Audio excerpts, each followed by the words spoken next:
நாகப்பட்டினம் மாவட்டம் வேதாரண்யம் தலங்காறு ஒன்றியம் கோயில்பத்து நெல்லு கணக்கு கூட இல்ல. 130 லாரி இன்னைக்கு லோடு ஏத்தியாந்து 3 நாளா நிக்குது. அத யாருமே இறக்குறதுக்கு எந்த எஸ்ஆர்எம் ஏதோ ஒரு ஸ்டெப் எடுக்கல. நேத்து அரிசி வேகன் 50 வண்டி போட்டாங்க. கான்ட்ராக்ட் போட்டு அதுக்கு 50 ஆள் கொண்டாந்து ஏத்துனாரு. இன்னைக்கு வந்து 10 வண்டி தான் இறக்கியிருக்கு நெல்ல. திரும்ப நாங்க நெல் ஏத்துறது வாழ்வாதாரம் பாதிக்கப்படுது. எங்களோட மோட்டார் வாதமும் பாதிக்கப்படுது. விவசாயியோட நெல்லு அங்க மழையில எல்லாம் அடிச்சு பாதிக்கப்படுது. எந்த ஒரு ஸ்டெப் எடுக்கல. டிரைவர்களுக்கு ஒரு ஆசியால 2வது இடத்துல ஒரு குடோனா சொல்றாங்க. அதுக்கு எந்த விதமான ஒரு பாத்ரூமோ, இல்ல குளிக்கிற ரூமோ எதுவும் கிடையாது. இந்த சேத்துக்குள்ள நான் நிக்கிறேங்க. அவங்களுக்கு இந்த டிரைவர் வேதாரண்யத்துல ஓட்டுற அசோசியேஷன்ல எந்த டிரைவரும் ஒரு படி கூட கிடையாது. அன்னன்னைக்கு குடுக்குற ஏதோ செலவுக்கு வச்சு தான் வர்றவங்க.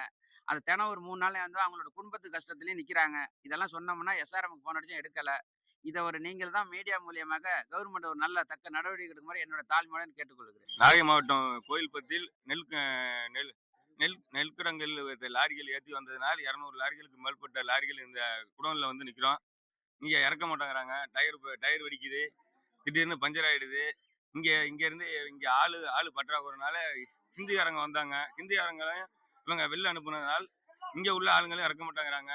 6-7 நாள் நிற்கிது. டிரைவருக்கு செலவுக்கு காசு இருக்க மாட்டேங்குது செலவு பண்ணுறதுக்கும்.